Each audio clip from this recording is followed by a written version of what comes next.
3-3 हजार की सेना लेके और सम्राट अकबर से लोग भिड़ गए, कुछ भी असंभव नहीं है। हाँ, 10,000 सेना लेके जेता और कुंपा और 1 लाख की सेना थी शेरशाह की, भिड़ गए, कुछ भी असंभव नहीं है। हमेशा यही होता है कि डेट आगे खिसकाई जाती है।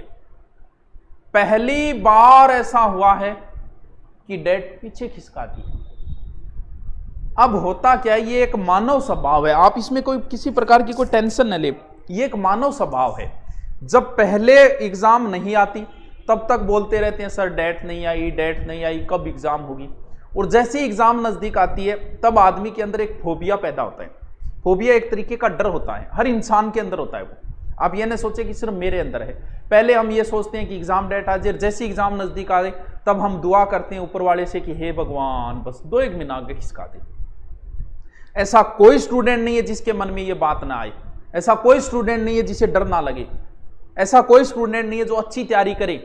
भय ही तो योद्धा को सचेत करता है, तो भय सबको लगता है। और पेपर के समय जिसने अच्छी तैयारी की उसे भी डर लगता है कि कहीं फेल ना हो जाए, क्योंकि डर ही तो आदमी को सचेत करता है।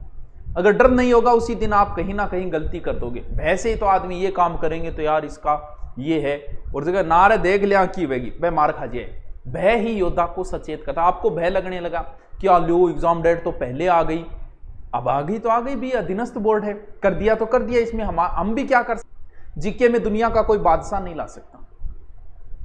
जीके कैसा है, जीके का अध्यापक भी पेपर देने जाए तो वो भी पूरे में से पूरे नहीं ला सकता, क्योंकि ये सब्जेक्ट ही ऐसा है।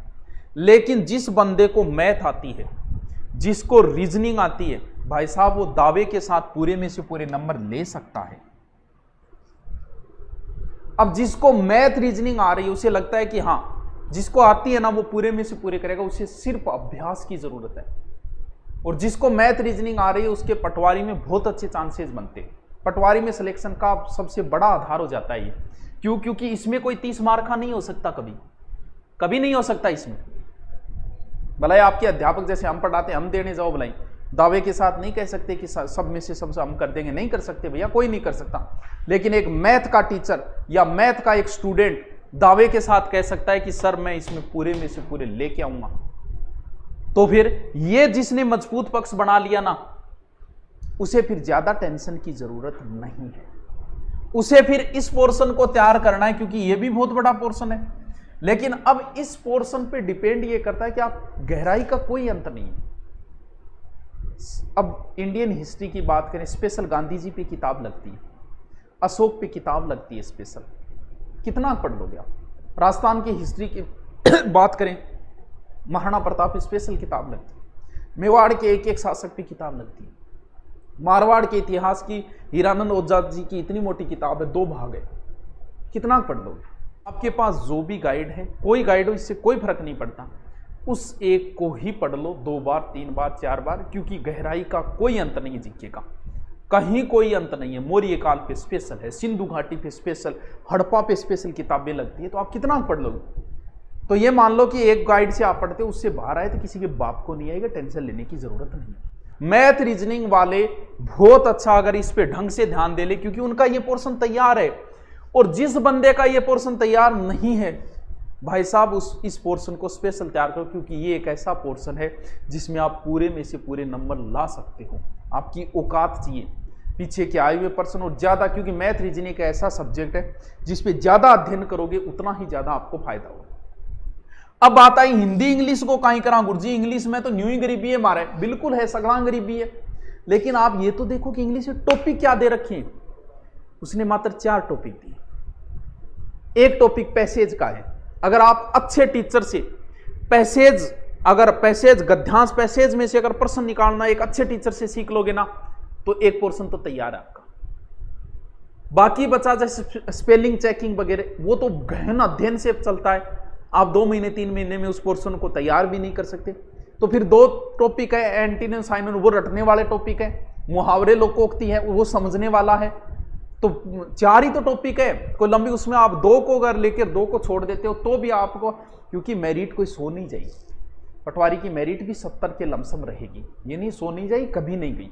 क्यों? क्योंकि पटवार का जीके जो है ना वो अधीनस्थ बोर्ड लेता है दोस्तों। अधीनस्थ बोर्ड का जीके जो है ना वो आरएस से भी खतरनाक आता है। पीछे का पेपर उठा के देख लो, तुम्हें पता चल जाएगा। अच्छे अच्छे टीचर नहीं कर पाते। हाँ, अब उसमें करना क्या, अधीनस्थ बोर्ड किन टॉपिकों पे स्पेशल ध्यान दे रहा है, इस चीज को समझो।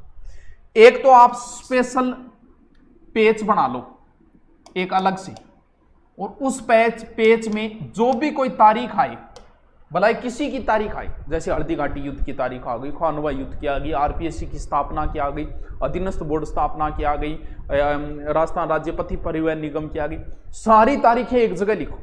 अधीनस्थ बोर्ड सबसे ज्यादा तारीखें पूछता है, कोई जोड़ जपोड़ नहीं है इसमें।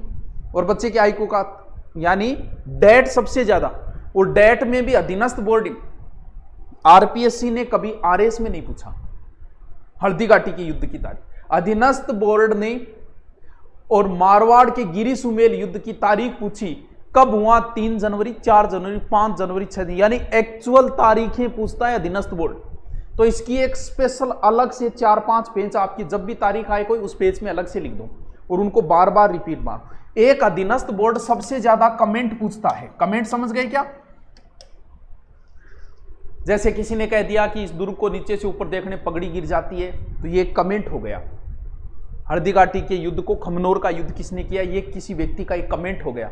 ऐसे कमेंटों के लिए भी एक अलग से पेज बनाओ और उसमें कमेंट सारे लिखो, क्योंकि अधीनस्थ बोर्ड तारीख और कमेंट सबसे ज्यादा पूछता है। इनको अलग से सेपरेट सेट करो इनको। सर हिंदी के लिए क्या करें? देखो, संधि, समास, उपसर्ग, प्रत्यय वगैरह मैंने डाल भी रखे हैं। संधि मैंने डाल रखी है, उतने ही नियम है, इसके अलावा कोई नियम नहीं। इनका अभ्यास करो। इसके अलावा माध्यमिक शिक्षा बोर्ड की एक बुक आती है, अब वाली नहीं, अगर आपको पहले वाली मिल जाए ना तो सोने पर ही सुहागो है। अब वाली आपको मिलेगी, वो इतनी अच्छी नहीं है जितनी पहले वाली है। यानी मैथ रीजनिंग को अच्छे से पकड़ बनाओ। जिसकी मैथ रीजनिंग में अच्छी पकड़ है, जिसे कॉन्फिडेंस है कि मैं 50 में से 45 कर दूंगा, यानी कितने परसेंट है, 30% में से मैं 27-28% ले आऊंगा, वो जीके पे जोर दो। उसके लिए कंप्यूटर भी कोई बड़ी बात नहीं है।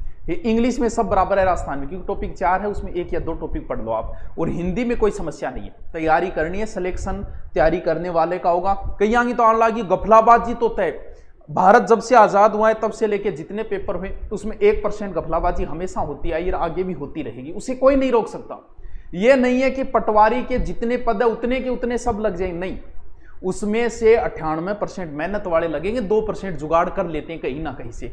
अरे तुम्हें क्या मतलब है उन 2% से, छोड़ो ना, तुम 98 में आओ ना, इतने तो मेहनत करने वाले लगेंगे।